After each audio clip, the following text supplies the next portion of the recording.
നെറ്റിന ministries YouTube ചാനലിലേക്ക് ഏവർക്കും സ്വാഗതം. പിശാച് നമ്മളെ തെറ്റിക്കുന്ന അല്ലെങ്കിൽ നമ്മളെ ആക്രമിക്കുന്ന വിധങ്ങളെക്കുറിച്ചാണ് ചിന്തിച്ചുകൊണ്ടിരുന്നത്. കഴിഞ്ഞ ദിവസം നമ്മൾ അൺഫോർഗീവ്നെസ്, ക്ഷമയില്ലായ്മ, അതുപോലെ പെർസിക്യൂഷൻ, ഇവയാണ് ചിന്തിച്ച് പെർസിക്യൂഷനകത്ത് നമ്മുടെ ഫിസിക്കൽ പെർസിക്യൂഷൻ്റെ കാര്യം പറഞ്ഞു, അതുപോലെ മാനസികമായി മെൻ്റൽ പെർസിക്യൂഷൻ്റെ കാര്യം പറഞ്ഞു. മൂന്നാമത് നമ്മൾ കാണുന്നത് സോഷ്യൽ പെർസിക്യൂഷനാണ്. ഇന്ത്യയിൽ തന്നെ ഛത്തീസ്ഗഡ് എന്നൊക്കെയുള്ള സ്ഥലങ്ങളിൽ നമുക്കറിയാം, ഇന്ന് അവർ ആ ഒരു ലൊക്കാലിറ്റിയിൽ ജീവിക്കാൻ പോലും അനുവദിക്കുന്നില്ല. കഴിഞ്ഞ ദിവസങ്ങളിൽ നമ്മൾ ശ്രദ്ധിച്ചാണ്, അവരുടെ ക്രോപ്പ്, അവർ ചെയ്ത കൃഷി സാധനങ്ങളെല്ലാം കൊണ്ടുപോയി അതിൻ്റെ പൈസ കൊടുത്തില്ല. കാരണം അവർ ഭവനത്തിലേക്ക് കയറാനോ ആ കമ്മ്യൂണിറ്റിയിൽ വരാനോ അവരെ അനുവദിക്കുന്നില്ല. Intolerance against Christian. ഭവനത്തിൽ നിന്ന് ഒഴിവാക്കുന്നു. ആരെങ്കിലും കർത്താവിനെ അറിഞ്ഞു കഴിഞ്ഞാൽ ആ റിലേറ്റീവ്സ് അല്ലെങ്കിൽ ആ മാതാപിതാക്കൾ അവരെ ഒഴിവാക്കുന്നു. അവരുടെ ആചാരങ്ങളിൽ നിന്ന് വ്യത്യസ്തമായ ഒരു കാര്യം ചെയ്യാനായിട്ട് അനുവദിക്കുന്നില്ല. നമുക്കറിയാം, സതി മുതലായിട്ടുള്ള ഈവിൾ ആയിട്ടുള്ള കാര്യങ്ങൾ സമൂഹത്തിലുണ്ടായിരുന്നത്. ക്രിസ്ത്യാനിറ്റി ഇവിടെ വന്നതിന് ശേഷം അത് ഇല്ലാതായതൊക്കെ അറിയാം.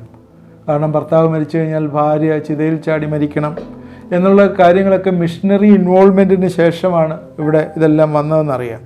മിഷണറി വർക്ക്, ഇന്ത്യയിലുള്ള മിഷണറി വർക്കുകൾ എല്ലാം തന്നെ സോഷ്യൽ കൾച്ചറിൽ മാറ്റാനായിട്ട് ഇടവന്നു എന്ന് നമ്മൾ ശ്രദ്ധേയമാണ്.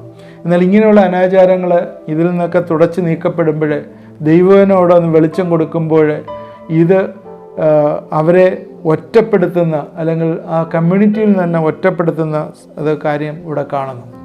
ഈവൻ അതുപോലെ തന്നെ നമുക്കറിയാവുന്ന ഡോക്ടേഴ്സിൻ്റെയൊക്കെ കാര്യങ്ങൾ നമ്മൾ എടുക്കുമ്പോൾ അവർ തന്നെയും ഈ പലയിടത്തും ഇപ്പോഴേ ജെൻഡർ ചേഞ്ച് ചെയ്യാനായിട്ടുള്ള ഒരു പ്രഷർ, ചിൽഡ്രൻസ് ജെൻഡർ ഡൈസ്പോറിയ അല്ല, അവരുടെ ജെൻഡറിനെ ചേഞ്ച് ചെയ്യുക, അവരുടെ സെക്സിനെ ചേഞ്ച് ചെയ്യുക എന്നുള്ള രീതിയിൽ ഇന്ന് ഡോക്ടേഴ്സ് ഫേസ് ചെയ്യുന്ന, വെൽ സ്റ്റഡീഡ് ക്ലാസ്സിൽ ഫേസ് ചെയ്യുന്ന പ്രശ്നങ്ങൾ, അത് സോഷ്യൽ പെർസിക്യൂഷനാണ്, അവരെ ഒറ്റപ്പെടുത്തുന്ന കാര്യം. യോഹന്നാൻ 15-ന്റെ 19-ാം വാക്യത്തിൽ ഇങ്ങനെയാണ് പറയുന്നത്: നിങ്ങൾ ലോകക്കാരായിരുന്നുവെങ്കിൽ ലോകം തനിക്ക് സ്വന്തമായതിനെ സ്നേഹിക്കുമായിരുന്നു. എന്നാൽ നിങ്ങൾ ലോകക്കാരായിരിക്കാതെ ഞാൻ നിങ്ങളെ ലോകത്തിൽ നിന്ന് തിരഞ്ഞെടുത്തുകൊണ്ട് ലോകം നിങ്ങളെ പകയ്ക്കുന്നു. കർത്താവിനെ ഫോളോ ചെയ്യുകയും അവൻ്റെ പ്രിൻസിപ്പിൾസ് സ്വീകരിക്കുകയും ചെയ്യുന്നവരെ ലോകം പകയ്ക്കും എന്നുള്ള ഒരു ഉത്തരം ദൈവത്തിൻ്റെ വചനത്തിൽ പറയുന്നു. അവനെ ഒറ്റപ്പെടുത്തുന്ന രീതി ഇന്ന് ധാരാളമായി കൂടിയിരിക്കുന്നു. ലൂക്കോസ് 6-22-23 വാക്യങ്ങളിൽ മനുഷ്യപുത്രൻ നിമിത്തം മനുഷ്യർ നിങ്ങളെ ദ്വേഷിച്ച് ഭ്രഷ്ടരാക്കി നിന്ദിച്ച് നിങ്ങളുടെ പേർ വിടക്ക എന്ന് തള്ളുമ്പോൾ നിങ്ങൾ ഭാഗ്യവാന്മാർ. ആ നാളിൽ സന്തോഷിച്ചുള്ളുവിൻ, നിങ്ങളുടെ പ്രതിഫലം സ്വർഗത്തിൽ വലിയത്. അവരുടെ പിതാക്കന്മാർ പ്രവാചകന്മാരോടും അങ്ങനെ തന്നെ ചെയ്തല്ലോ. ഇതേ കാര്യം തന്നെയാണ് ലൂക്കോസിൽ പറയുന്നത്. നേരത്തെ വായിച്ച യോഹന്നാനിൽ പറഞ്ഞ കാര്യം തന്നെ. നിങ്ങളെ ദ്വേഷിച്ച് ഭ്രഷ്ടരാക്കും, കമ്മ്യൂണിറ്റിയിൽ നിന്ന് തന്നെ പുറത്താക്കും.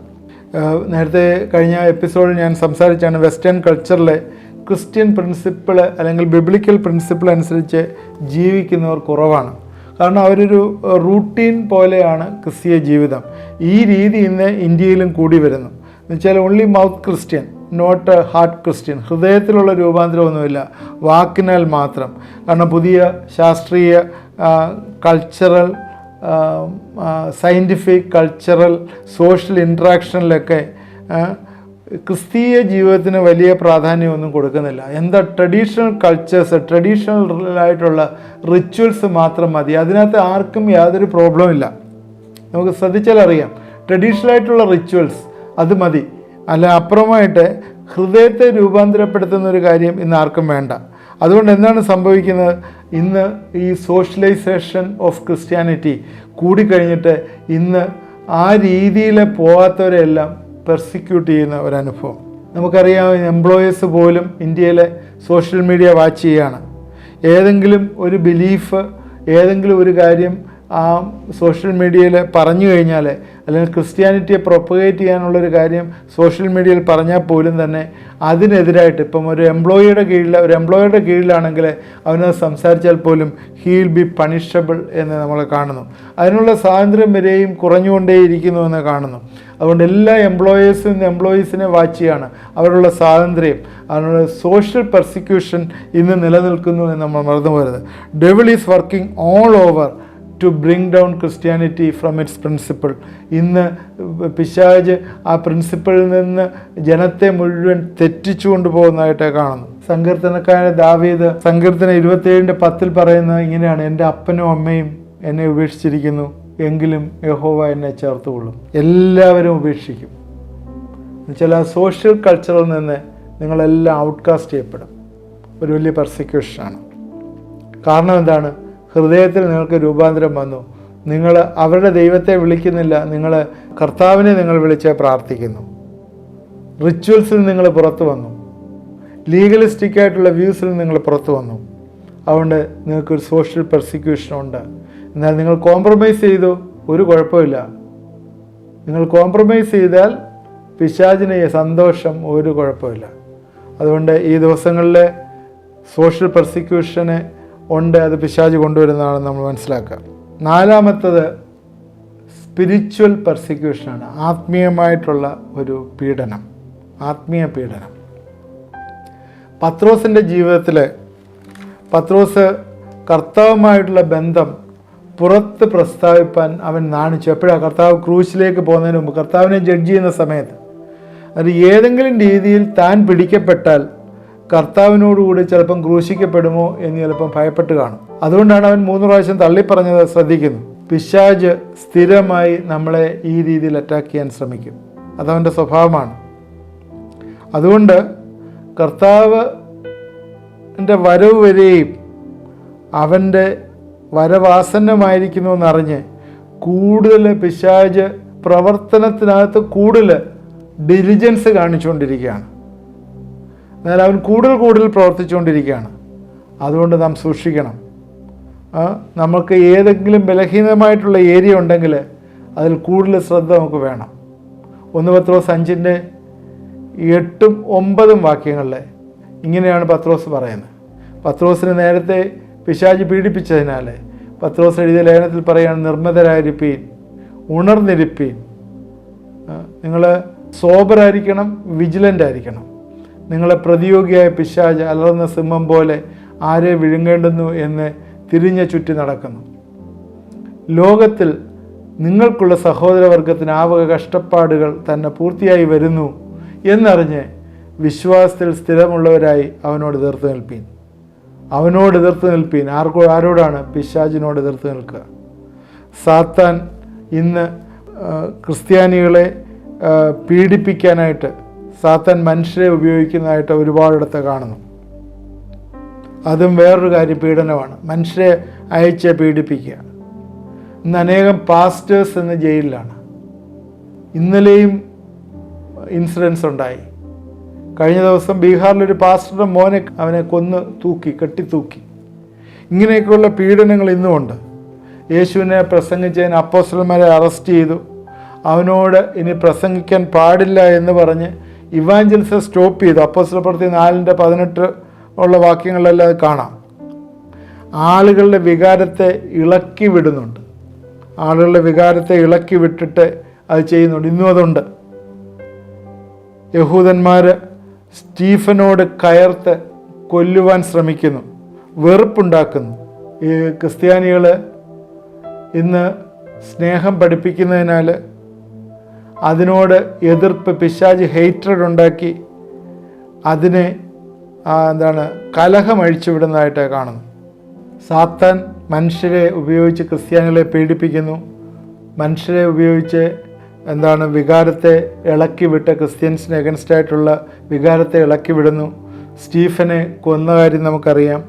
ശൗല് ചെയ്ത കാര്യം നമുക്കറിയാം. ശൗല് അപ്പോസ്തലപ്രവൃത്തി 9-ാം അധ്യായത്തിൽ ശൗല് ശിഷ്യന്മാരുടെ നേരെ ഭീഷണി നിശ്വസിച്ചുകൊണ്ട് മഹാപുരോഹിതൻ്റെ അരികിൽ ചെന്ന് അവൻ ദമാസ്കസിലെ ആ മാർഗ്ഗക്കാരായ ആരെങ്കിലും ഉണ്ടെങ്കിൽ അവരെ പിടിച്ചുകെട്ടി യെരുശലേമിലേക്ക് കൊണ്ടുവന്ന് അവിടുത്തെ പള്ളികളിലെ അവരെ പീഡിപ്പിക്കാനായിട്ടുള്ള അധികാരപത്രം വാങ്ങിച്ചതായിട്ട് നമുക്കറിയാം. സാത്താൻ ആളുകൾ കടന്ന് ദൈവീക പദ്ധതികൾക്കെതിരായി എരിവ് കൊണ്ടുവന്ന് നശിപ്പിക്കാൻ സാധിക്കും. തിന്മ നല്ലതെന്ന് പറഞ്ഞ് ആളുകളെ ധരിപ്പിച്ച് കണ്ണ് കുരുടാക്കി സത്യത്തിനെതിരായി പ്രവർത്തിക്കും. ശൗലിനത് കഴിഞ്ഞു.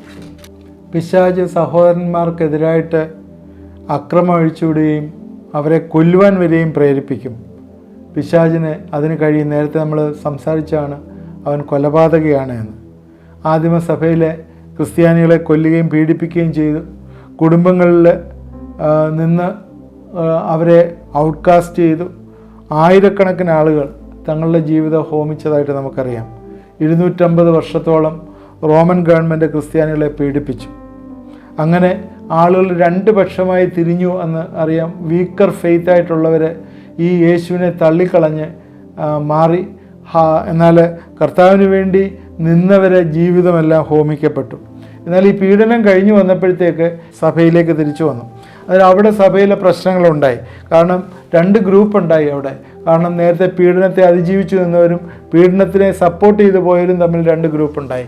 രണ്ടാമത്തെ ഗ്രൂപ്പ് വന്നപ്പോഴത്തേക്ക് അവരെ സഭയെ കയറ്റാതിരുന്നു. എന്നാൽ അവർ പറഞ്ഞു, 3 പ്രാവശ്യം തള്ളിപ്പറഞ്ഞ പത്രോസിനെ ദൈവം തിരിച്ചെടുത്തില്ലേ, അതുകൊണ്ട് ഞങ്ങൾ അങ്ങനെ ഞങ്ങളുടെ ജീവന് വേണ്ടി എന്തെങ്കിലും പറഞ്ഞിട്ടുണ്ടാവുമെങ്കിൽ ഞങ്ങളോട് ക്ഷമിക്കണമെന്ന് പറഞ്ഞ് എന്നാൽ അവരുടെ ഫെയ്ത്ത് അടുത്ത ജനറേഷനിലെ ഒരു വീക്കർ ഫെയ്ത്തായിരുന്നു എന്ന് കാണുന്നു. അന്നേരം നമ്മൾ പീഡനം പിശാച് കൊണ്ടുവരുന്നതിനെക്കുറിച്ചാണ് നമ്മൾ സംസാരിച്ചത്. 4 തരത്തിലുള്ള പീഡനത്തെക്കുറിച്ചാണ് പറഞ്ഞത്. ഒന്ന്, ശാരീരികമായിട്ട് പിശാച് പീഡനം കൊണ്ടുവരുന്നു. രണ്ടാമത്, മാനസികമായിട്ട് സൈക്കോളജിക്കലായിട്ട് കൊണ്ടുവരുന്നു. മൂന്നാമത്തെ പീഡനം സോഷ്യലായിട്ടുള്ള പീഡനം കൊണ്ടുവരുന്നു. നാലാമെന്ന് വെച്ചാൽ സമൂഹത്തിൽ നിന്ന് ഔട്ട്കാസ്റ്റ് ചെയ്യുന്ന രീതിയിലുള്ള പീഡനം. നാലാമത് സ്പിരിച്വലായിട്ടുള്ള പീഡനം കൊണ്ടുവരുന്നു. നമ്മുടെ ആത്മീയമായിട്ട് നമ്മളെ വശംവദരാക്കി പിശാച് നശിപ്പിച്ച് കളയുന്നു എന്നുള്ള. നമ്മൾ നേരത്തെ ചിന്തിച്ച പോലെ നമുക്ക് പോരാട്ടമുള്ള ജഡരക്തങ്ങളോടല്ല, വാഴ്ചകളോടും അധികാരങ്ങളോടും സ്വർഗത്തിലെ ദുഷ്ടാത്മസേനയോടും അത്രേ എന്നുള്ളത് ആ ചിന്ത നമ്മൾ വരട്ടെ. അതുകൊണ്ട് ഈ പീഡനം വരുന്നത് പിശാച് കൊണ്ടുവരുന്നതാണ്. അവനാണ് എൻ്റെ ഉപജ്ഞാതാവ് എന്ന് നമ്മൾ മറന്നു വരുന്നത്. ഇന്നും പീഡനം തുടർന്നുകൊണ്ടേയിരിക്കുകയാണ്. കർത്താവിൻ്റെ വരവിങ്കൽ വരെ ഈ പീഡനം ഉണ്ടായിക്കൊണ്ടേയിരിക്കും. ക്രിസ്തീയ സഭ പീഡനം ഉണ്ടാകും. എന്നാൽ ഈ പീഡനത്തിൽ കൂടിയെല്ലാം ക്രിസ്തീയ സഭ വളരുന്നതായിട്ട് കാണാം.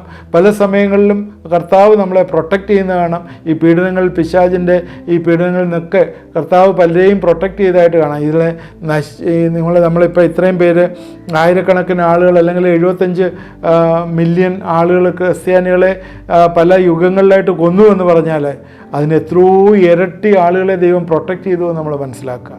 അതിലും പിശാചിൻ്റെ കൈകളിൽ നിന്ന് നമ്മളെ പ്രൊട്ടക്റ്റ് ചെയ്യും ദൈവം ഉണ്ട് എന്ന് നമ്മൾ മറന്നു പോകരുത്.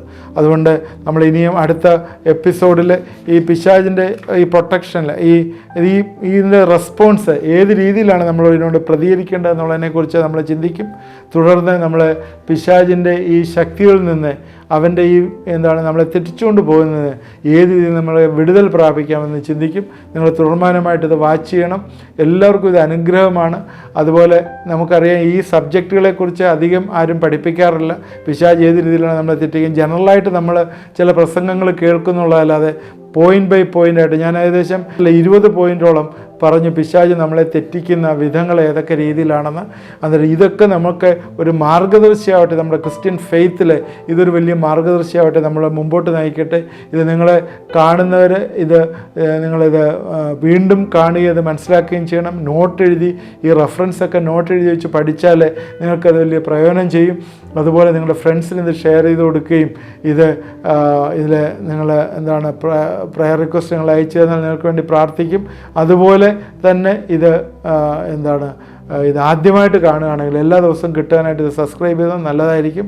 നമുക്ക് പ്രാർത്ഥിക്കാം. ദൈവമായ കർത്താവേ, നീ ഞങ്ങൾക്ക് ഈ സമയത്തിനായിട്ട് സ്തോത്രം.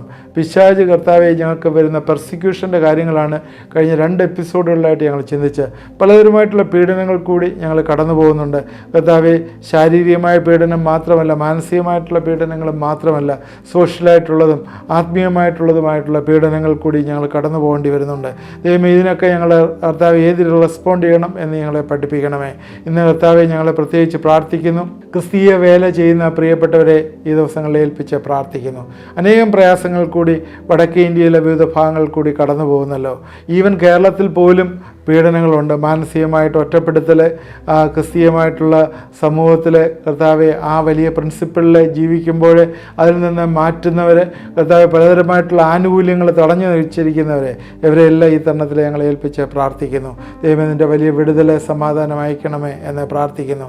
രോഗികളായിരിക്കുന്നവരെ പ്രത്യേകം ഞങ്ങളെ ഏൽപ്പിച്ച് പ്രാർത്ഥിക്കുന്നു. ശരീരത്തിലെല്ലാം വേദനയായിട്ട് നടക്കാൻ വയ്യാതെ ബുദ്ധിമുട്ടുന്ന ചിലരെ കാണിച്ചു തരുന്നു. അവരെ ദൈവകരങ്ങളിലേക്ക് സമർപ്പിച്ച് പ്രാർത്ഥിക്കുന്നു. എല്ലാ വേദനയിൽ നിന്നും കർത്താവെ നീ വിടുവിക്കണമേ, സഹായിക്കണമേ എന്ന് പ്രാർത്ഥിക്കുന്നു.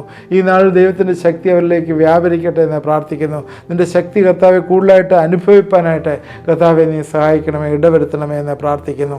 കർത്താവെ കുഞ്ഞുങ്ങൾ പലതരമായിട്ടുള്ള പ്രയാസങ്ങൾ കൂടി കടന്നു പോകുന്നവരുണ്ട്.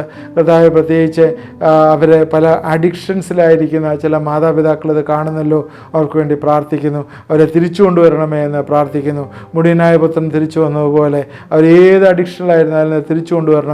റിലേഷൻഷിപ്പിൽ നിന്നെല്ലാം കർത്താവെ മാറി കർത്താവെ തിരിച്ചു വരുവാനായിട്ട് യേശുവിൻ്റെ നാമത്തിൽ അവരെ ഏൽപ്പിച്ച് പ്രാർത്ഥിക്കുന്നു. കർത്താവെ നിൻ്റെ വചനം അയച്ച് അവരെ സൗഖ്യമാക്കണമേ.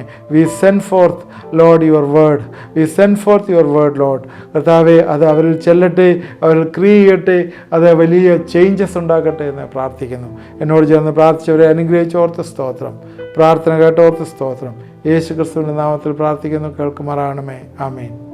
ദൈവം നമ്മളെ എല്ലാവരെയും അനുഗ്രഹിക്കട്ടെ. തുടർന്നും ദിവസങ്ങളിൽ ഇത് വാച്ച് ചെയ്യണം. നിങ്ങൾ പ്രത്യേകിച്ച് ഇത് ലൈക്ക് ചെയ്യുകയും ഇത് മറ്റുള്ളവർക്ക് ഷെയർ ചെയ്യുകയും ചെയ്യണം. ദൈവം നമ്മളെ എല്ലാവരെയും അനുഗ്രഹിക്കട്ടെ.